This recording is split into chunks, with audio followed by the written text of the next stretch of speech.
Hello and welcome to the Guiding You Forward podcast. I'm your host, Tasia Briggs, and I'm sitting down today with Jonathan Brous. Jonathan, welcome. Thanks for having me. Excited to be here. Yeah, we're so excited to have you. Today we're going to be talking about debt payoff and the importance of credit. Yeah, all important topics. When it comes to paying off debt, I feel like this is a really big issue, big topic that a lot of people are always looking for answers and help on. What's the best way to get started? You know, I think debt in and of itself it's a burden, right? Nobody likes that feeling. It's like a burden on your back. And so maybe before you're getting into the technicalities of do this, don't do that, and the strategies, I think it's important for somebody to really identify your why, or what's your reason behind it. Are you getting close to retirement? Are you hoping to save more for your kids' future? Do you want to travel more? Just what are the reasons? And keep those at the center so that it's not just numbers on a spreadsheet or something that you're trying to attack that way. Those are important, and we'll talk about some of those things. But I think it's important to understand what it is in your life that you're trying to accomplish by paying down the debt. No, absolutely. And I mean, I've been on my own debt journey, and that's for sure was a big starting place for me in determining, okay, why is this important and what values can come along with this that are really going to, that I'm going to be able to implement that's going to get me to where my goal, right? Yeah, there could be challenges along the way. Some payments are harder to make than others. And I think if you can remember and keep that reason or that purpose at the center of it, then it makes it easier to get through those times. Yeah, no, absolutely. Yeah. How important is it to know your credit score? It is important. It's one of those things that you don't really need it until you need it. So it's in the background. You might tend to forget about it, not want to think about it. But when you go to apply for a car loan, or even to, if you're going to rent a place, auto insurance, any of these things that we sign up for, they're going to check your credit. And if you haven't been on top of it, there could be things that surprise you, things you're unaware of. And so it's better to know in advance and keep on track or keep on top of that so that when you go to have it pulled, you're not, being surprised in the moment. Right. Nothing worse than getting a surprise when you're at the car dealership. Yeah, any of those things. And ultimately, a poor credit score is going to cost you either a higher interest rate or even cell phones, I think, they pull your credit and sometimes will charge you more. Yeah, I mean, and what are some suggestions that you would have on viewing your credit report? How often? What do you think are some of the best tools that we can use for that? So within the Mountain America app, there's a really cool tool called Credit Score Plus that allows you to view your credit score. You can actually see trade lines on your credit report, do what-if scenarios to see what would happen to your score if you did different things. And it really just helps you kind of game plan and understand a strategy on how you can improve that number. Oh, that's perfect. I'm really going to need that for when I apply for my home loan. Yeah, it's important to think of those things now, yeah, for sure. Absolutely. Okay, so if we kind of go back to our conversation, we'd kind of talked about your why behind paying off debt. Say we've established the why, we've got that all figured out. What are some strategies that we can implement to start the actual payoff process? Yeah, a lot of it depends on the kind of debt you're talking about and even how you got into the situation to begin with. So as far as just purely paying it down, paying more than the minimum monthly payment always makes a big difference, especially on credit cards. Any loan, of course, but especially credit cards. Some quick examples. If you had let's say a $5,000 credit card and you made just the minimum payment on it, and you have an average interest rate, what the average is in the nation right now, I can share years and things, but I always like to think of it in real life scenarios. If, let's say you're 30 years old and you have a second grader, by the time you pay off that credit card, a $5,000 balance, that second grader will also be 30 years old. So those are the kinds of things when you think of it like that, like that's crazy. Like who would want to do that? And the thousands of dollars of interest you would pay, yet by paying just a little bit more every month, not the minimum payment, you can reduce that significantly. And ultimately, it's just how much are you paying per month and for how long? And you want to reduce both of those numbers, of course. And so, yeah, I think that's one thing. Another thing would be, again, going back to the why almost, is how did you get in this situation to begin with? Do you have the debt because maybe there was a car breakdown or a medical emergency or something happened that you had to incur that? Or is it more of a lifestyle kind of thing that you've been spending more than you make? And if that's the case, then you can consolidate and you can do all of the things you want to pay it down. But if you haven't adjusted the lifestyle, you're just going to find yourself in that situation again. So again, it kind of depends on the reason and how you got there as to what your strategy should be. No, that makes a lot of sense. How important is it to, when you are going through these debt payment processes, to be sure you're making payments on time? Like, are all of those things also factors that are going to contribute? Absolutely. It's funny. There are so many tips and tricks to improving credit scores in the world, and they're all good things. But sometimes people forget the fundamental basic of pay your bills on time. That's probably the first place to start. And if you're not there yet, and that's where you are in the financial journey, you're struggling to make those payments, find ways to do that. Maybe look at the monthly budget, but definitely make sure payments are on time. Because if you don't do that, then all of the other efforts are going to be just that much harder. Okay, that makes a lot of sense. Let's say, for example, I have multiple cards. What are some ways that I can potentially take care of that debt if I've got multiple cards that I'm trying to manage all at once and manage all those payments for? All of that can add up, right? Yeah, and that can get really difficult to manage. So what are some ways you think that we can maybe consolidate or kind of help bring that together? No, great question.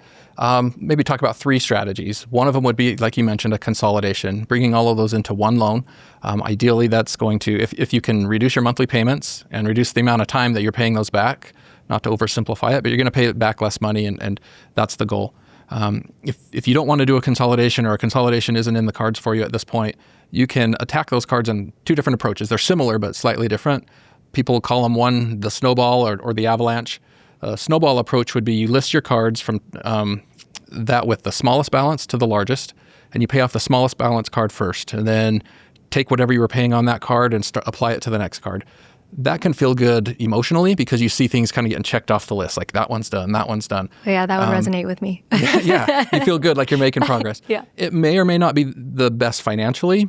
The avalanche, on the other hand, as they call it, would be one where you list your cards, but this time you prioritize them in order of the highest interest down to the lowest, and you attack the one with the highest interest so that you pay back less over time. Both good, as long as you're paying them off, both good, but it kind of depends on what your goals are and what works for you. I love that. No, that's perfect. Definitely helps me, especially because I'm a list checker. So being able to see, feel like I'm making progress by checking off that list in that way, like those payments, that'd be really beneficial and rewarding for me. Definitely. Yeah, finances are so emotional, and there's the technical aspect, when you interest rate and payment and term and all, but it really is, it's a feeling. And if you feel like you're making progress and you are feeling good about the way that you're going, then momentum carries. And so, it's very, very emotional. Yeah, definitely. Positive emotions and a strong why can make a big difference. Yeah, good place to start. For sure. So talk to me about gamify and what exactly that means. Yeah, it's really just a way to make, things more fun. So finances, again, payments and when they're due, that's not exciting. But we had, as an example, a family a few years back who had accumulated a decent amount of debt, but had equity in their house. And so they took that equity, they consolidated into one payment, and discovered that they could pay their house off quite a bit faster than they had originally planned. And so they got their whole family involved with this. And again, they talked about their why was what they were going to do once the house was paid off, the trips they were going to be able to take, the things they were going to be able to do to enjoy their life. So they made a big chart, hung it up in their dining room, and every time a payment was made, one of the kids got to check it off. They would make some electronic payments. They would even come into the branch to make payments and let their kids make the payment and then go home and check it off the wall. And so it became a game to them that they were getting closer to their goal. And I remember the last payment they made, they purposely did it in the branch, and the person who did the loan was aware, and so they invited a bunch of us, and we were all there to kind of watch them come in and make their final payment, hand that over, and to walk away with that receipt in their hand, to know that their house was paid off and they had no debt, and the things that they were going to be able to do as a family after that. It was just cool to see the energy and the excitement that they had. That is so cool. What a special moment, not only for that couple, but just as a family in general. And also something I'm sure those kids are going to remember their whole lives. That's a really amazing experience. Yeah, I really liked the way they approached it. It's so many families, it's mom and dad at the kitchen table talking about finances when the kids aren't there. And yet by involving them all in the way that they did, it became a game for them and something that they were all really excited about. And definitely a strong why. Yeah, for sure. Let's hypothetically say that is it possible to apply rewards to a balance? Absolutely. A lot of cards have rewards attached to them, and people can use those rewards in a number of different ways. You can get gift cards, sometimes travel rebate, or you can get that as cash back. And that cash, it's up to you what you do with it, but you can also apply that to your balance. I remember a few years ago in one of our branches, somebody came in and given his line of work, he was in between paychecks. And it was going to be a couple of weeks before he got paid again, and his card was maxed out and his cell phone bill was due. And, you can imagine his stress level was through the roof. As he met with the teller at the branch, she discovered that he had rewards on his card and he had forgotten about that. And so she looked and he had actually accumulated a couple $1,000s worth of rewards. And so what a benefit to him. He applied some of it to his balance, but used the rest to just kind of get by until his next paycheck. But yeah, maybe an extreme example. Not everybody has that, but those rewards can actually make a big difference in knocking that balance down. Yeah, that's incredible. So definitely something to pay attention to, especially if you have a rewards credit card. Yeah. Don't forget to check those balances. Amazing.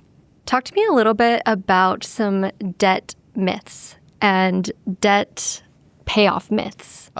Couple of them. So a lot of times people think that the type of debt they have has to stay in that category, if you will, so that a credit card, if I have a credit card debt, I can only pay it off with another credit card. Or if I have an auto loan, I'm stuck with that rate forever. So you can absolutely refinance a car, and you can use other types of loans to pay off a credit card. So credit cards are a great spending tool. They're not a great borrowing tool because you can pay so much interest over time. And so anytime you can take a credit card and put it onto like a signature loan, or if you have equity in your car, you can use that to pay off your credit card. You're going to be in a much better financial situation. I love that. What about, let's say again, I have this balance that I'm trying to pay off on a specific credit card or a loan or anything like that. Is it true that in order to do it, I have to make more money? Not necessarily. No. It comes back to priorities and budgeting, and it'll have to come from somewhere. But I think a lot of times we can look at our monthly expenses and find really simple ways to find something that you don't really need or want as much, but it's an expense, and just to take that money and directly apply it to whatever debt it is you're looking to pay off. But don't have to wait till you make more money to pay down the debt. Okay, great. That's great for me to know. But, also, when it comes to say I pay it all off. I get the card paid off and everything is good. And then I'm just going to close that line of credit and be done with it because I don't want to deal with it anymore. Yeah. Is that necessary? No, and in fact, we'd even advise not to, as weird as that sounds. You don't want to have the temptation, and I think that's the intent behind I'm going to close it so that I'm not tempted to use it anymore. Mm. You can absolutely cut up the card, get rid of it that way physically, but by doing so, you can also negatively impact your credit if you were to close that line of credit out or that credit card out, because credit scores are built on how much you have available, how the depth of your credit, how long have you had credit. And so if you have a line of credit that's been open for a number of years, you're going to have a better credit score. And so the temptation can be to close those things. Mm. But if you close too many and you just have a small balance on something else, it'll show that even that small balance that you have on the one card you kept open, you're using all of your available credit. And so that can be a detriment to your credit score for sure. Okay. So that shows me that I made the right choice. When I will just share a very short story about myself. Yeah. 18 years old, got my first credit card. Will fully admit I was not educated about a credit card and, making payments on time or what interest is. And I definitely racked up a good amount of debt on that card from 18 to probably 20. Mm-hmm. And it took me a good amount of years to actually pay that off. But once it was done, I was very tempted to close that line of credit. And I actually didn't. So I actually had no idea that there was even a potential negative impact. So thank you for sharing, and also helping me feel a little more validated about my choice to just not close that. Well, and even more so, I hope you feel better about yourself. Your story is so common, so much so that there are laws now to protect 18 to 21-year-olds from that first credit card. But yeah, that story happens so many times every day, so you're not alone. That's great. I mean, good to know. Yeah. And it is possible to get out of it. That's great. Okay, kind of moving on to, let's kind of switch gears and talk a little bit more about credit. Yeah. So at its core, why do we need credit? We kind of talked about it before, but I kind of want to dive a little bit deeper of why do you need credit, and also who looks at credit? Yeah. So why you need it is tied into who looks at it. And so I'll maybe start there. Primarily lenders, people who are going to give you a loan. And really a credit report is the lender's opportunity to try to decide what kind of risk is this person. Do we feel comfortable in giving them money? Other institutions and companies use it as well. I mentioned insurance companies, places that you go to rent a car or rent a home from potentially. Even cell phone providers will check your credit to see, again, what kind of risk, how much can we trust this person is really what it comes down to. And so the things that you do to manage your credit have everything to do with how trustworthy they see you being. And even though they might give you the loan, they might give you the phone, they might give you the apartment, how much you pay could be more because you didn't manage your credit as well in the past. And so, again, going back to how important it is to stay on top of that score and do the little things to keep it healthy. Right. And you said something in there. You also said apartment. So it's not only just maybe even lenders, but also maybe landlords, or do employers even look at credit scores? Yeah, I left that one off the list. That's a good call. Employers look at those things. Again, they want to know what is the character of the person. And it's not a completely fair assessment because things happen in people's lives for sure. But it's the closest thing that they can come to a lot of times to determining that before they decide to take a risk on somebody. The other thing, it positively impacts your credit because every month when the credit report sees your balances, it sees that you're keeping those balances low or at zero ultimately. Again, which will over time boost your credit score so that when you go to do other things, get the insurance quote, buy the house, buy the car, better credit score because you've been using your credit card wisely for years. Okay. So this is a good strategy on how to utilize your credredit card. I just see advantages across the board all over the place to using your credit card wisely that way. Yeah. And how it positively impacts your credit score, which is great. Yeah, it's weird to think that because I use my credit card today, years later when I go to buy the house, my house payment will be lower because I was smart on how I use my credit card, but it does impact it. Right. So there is some good positive strategy that we can use. Yeah. And I remember I was even kind of brought up and was so afraid of credit cards and was taught credit cards are evil, stay away from them. But if used properly as the right kind of tool that it's meant to be, it can absolutely help. Good. Great. That was definitely beneficial for me to hear because I grew up the same way. Thinking, don't use a credit card unless you absolutely have to, and then you pay it off immediately, or whatever the kind of fear tactic, or I guess, is. Or don't even get one. Or don't even get one. They're dangerous. Yeah. So it's good to know that they are absolutely meant to be a tool for our own benefit when used wisely. When I was much, much younger and was engaged to my wife, I didn't have a credit card because I was taught, again, they're just going to get you in trouble. But then we went to buy a gift for my parents for their anniversary, and I needed a card to make the purchase, and I didn't have a credit card, so I had to borrow hers. And it was sort of embarrassing at the time, and I didn't realize. And that's when I think I started realizing it is a tool, time and place to rent a car, to make purchases that you can use it. So, yeah, one of the many benefits of credit cards. Good to know. Yeah. Huge benefit. So when it comes to kind of going back, we were talking about credit scores. We were kind of talking about who looks at them, why it's important to have one. When it comes to lending or qualifying for a loan, can you talk to me a little bit about the debt to income ratio? Yeah. So as a lender, we want to know, can you afford this loan that we're about to give you? One, so that we're in a good position, obviously. And two, we want to make sure that the person borrowing is in a good position. They don't get the loan and then all of a sudden realize, wow, what did I do? And so there are ratios that we look at. From a credit report, we can see what somebody's minimum monthly payments are on all of their debts. And we know what their income is. And so you really just take the monthly payments divided by the monthly income and you come up with a percentage. And that gives us a general rule of thumb on whether it's a smart loan or not. Again, I'd go back to everybody's situation is different, though, because what shows up on a credit report doesn't tell the whole story, how somebody spends their groceries or do they go out to eat. I mean, there's a number of other things that don't show up on credit reports. So while a lender might say, yes, I think you can afford this loan, I think the borrower also has a responsibility to say, does this fit into my monthly budget? Right. It's definitely more our responsibility to know what our expenses are, what our lifestyle is like, right? And, is it realistic for us to take on this additional payment or additional whatever this looks like? I think if somebody's considering a purchase where they might need to borrow money to make that purchase, a car or something, of that nature, and it's going to be more than you're paying today, I think a good rule of thumb or piece of advice to follow is, just as an example, if your car payment's $300 today and you're considering a car, then the payment's going to be $500. Well, for the next 4, 5, 6 months, take that extra $200 and put it into savings as if you were making that payment. See how comfortable your life is. And if you're comfortable making that payment, then go ahead and you can make that purchase. And in the meantime, you've put some money in savings that you could put toward a down payment on the car.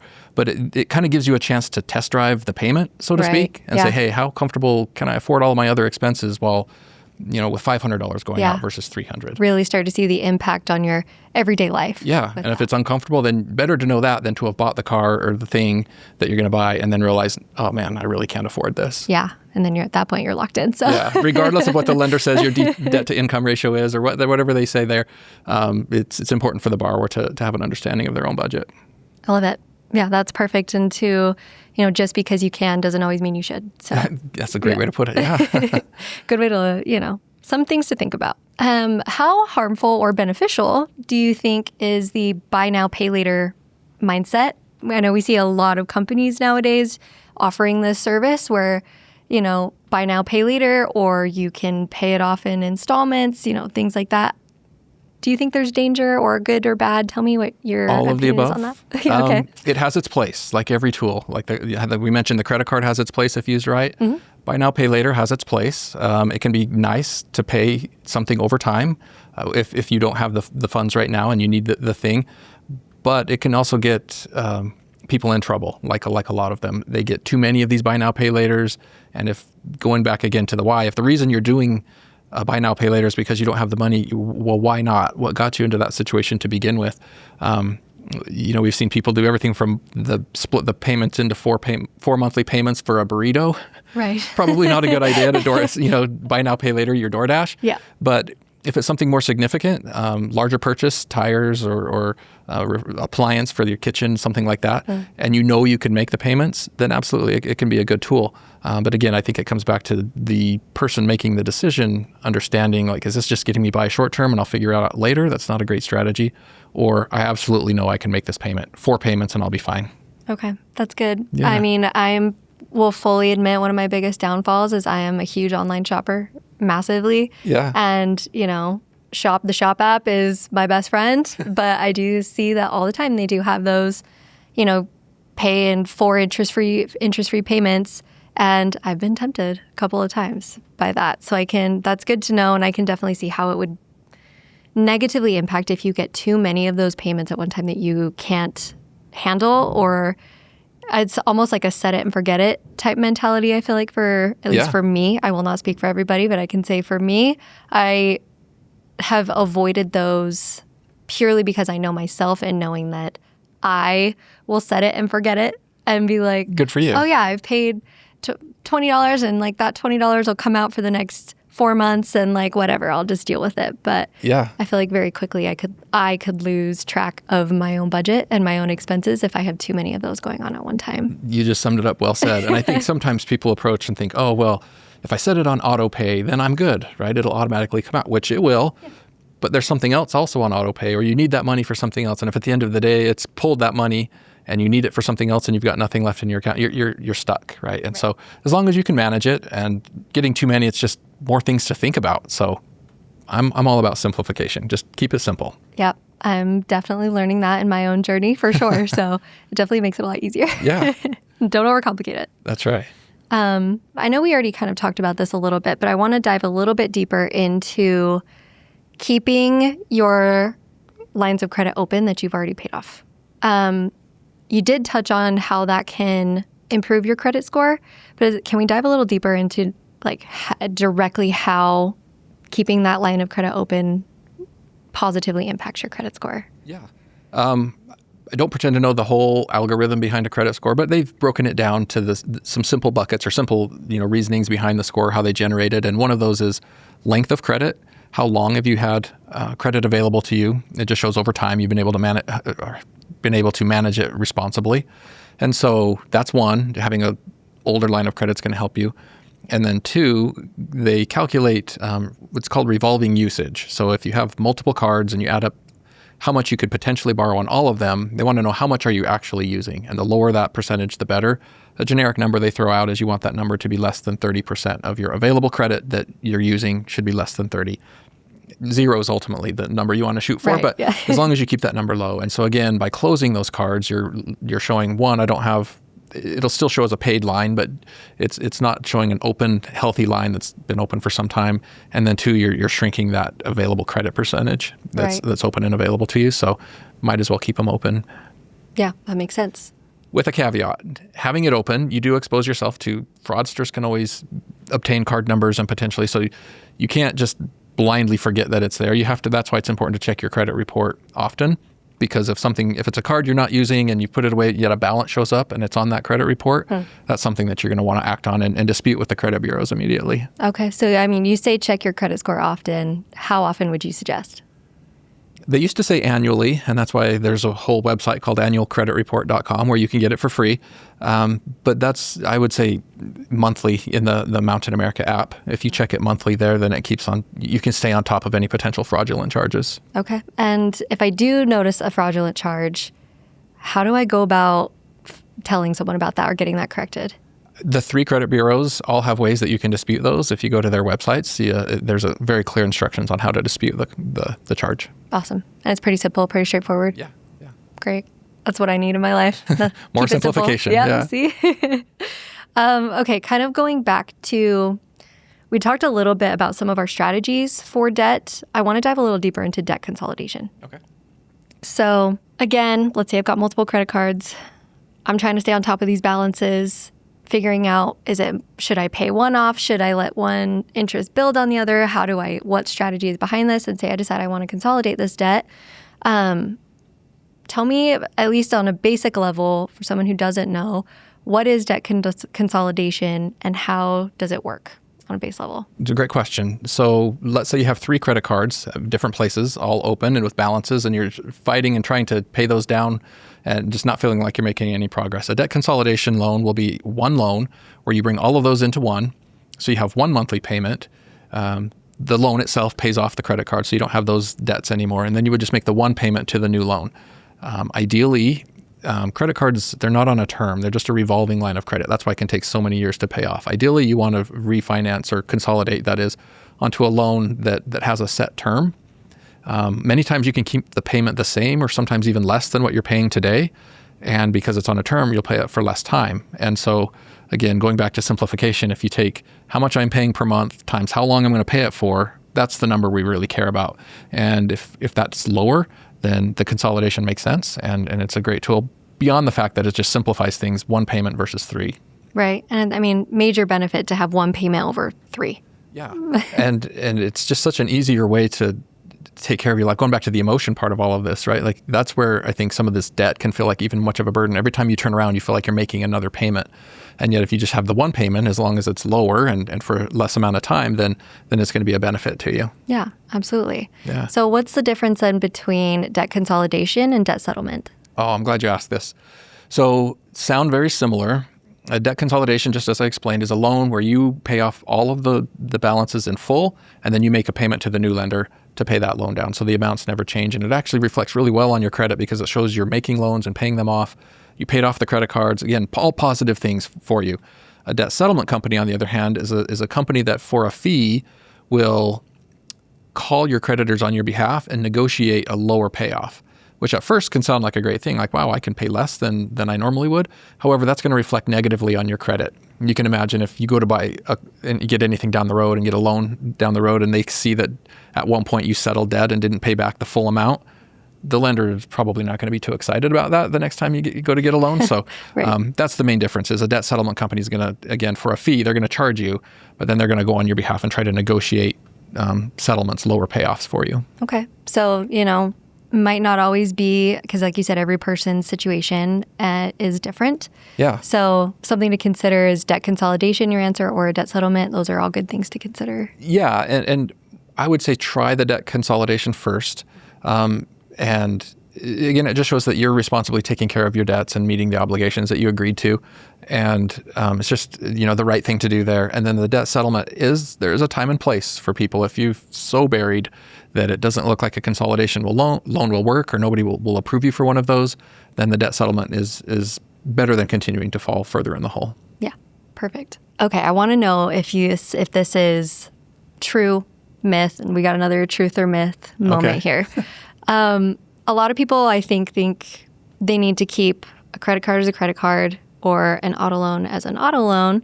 Can they mix and match in that way? Is that possible? Yeah. If somebody has an auto loan and you have equity in that car or in that vehicle, you can refinance the car, take the equity to pay off the credit card. That would be probably the way that I would say you would mix and match those. Yeah. So similar maybe if you had like also equity in a home, right? You could do the same. Yeah, we see that all the time. People will take the equity in their home to pay off debt. Right. Yeah. And is that considered maybe another way to consolidate debt? It absolutely is. Yeah, it's a way that to consolidate it, simplify one payment, usually at a lower payment. And as long as, again, going back to the original thing we were kind of talking about, the why, as long as the behaviors that got you there to begin with aren't going to repeat. So I consolidated the debt, it's all paid off, and now I just have the one payment. But if it's a spending habit and that spending habit's getting, you buried again, then you'll just find yourself right back to where you were before. So again, important to talk about the why, not just the consolidation, but what got you there. Absolutely. And at the end of the day, that's everything that we come back to on this, right? Everything you said is debt is so emotional. Money in general is emotional. And we want to be sure that our why is strong enough to hold us through even on when the emotions might get really high or really difficult. Yeah. Again, the money and the way that you pay for it is just a tool for things, right? And what are the things in your life? And again, it's hard to say on something like this, answers that just apply to everybody because situations are so different. I mentioned earlier, was it a medical reason that got you there? Was it just not paying attention? Was it out of a job for a while and you had to live on the credit card? There's so many scenarios, and so it's hard to just say one thing that applies to everybody. Right. But I think that's why it's important to sit down with somebody. And we have financial guides, which are really financial coaches that at no cost, absolutely free, will sit down and just evaluate your situation, go through kind of what got you to the situation you're in now, what your goals are. They don't open products or sell products themselves. They'll just really give you advice. And it's really a great feature and benefit of being a member of Mountain America. Yeah, and that's great. We love it. We have resources able to help people in these situations. We've talked about a lot today in terms of debt payoff, credit scores, debt consolidation. For any of our viewers or listeners, for everything we've done today, what is your best piece of advice that you can offer us? Yeah, if you're not ready to sit down and go through maybe a consolidation loan or go into all of that yet, the simplest and best advice I could give would be make your payments on time. And then right after that, if any way possible, find ways to make more than the minimum monthly payment. Even if it's just a little bit, every little bit helps. So pay it on time and try to pay more than what's just due. Well, Jonathan, thank you again for sitting down with us today. It was a pleasure having you. Yeah, it was a lot of fun. Thanks for having me. And to all of you tuning in, thank you so much for joining us on this episode of the Guiding You Forward podcast. If you like what you heard today and you want more financial content, be sure to like and subscribe.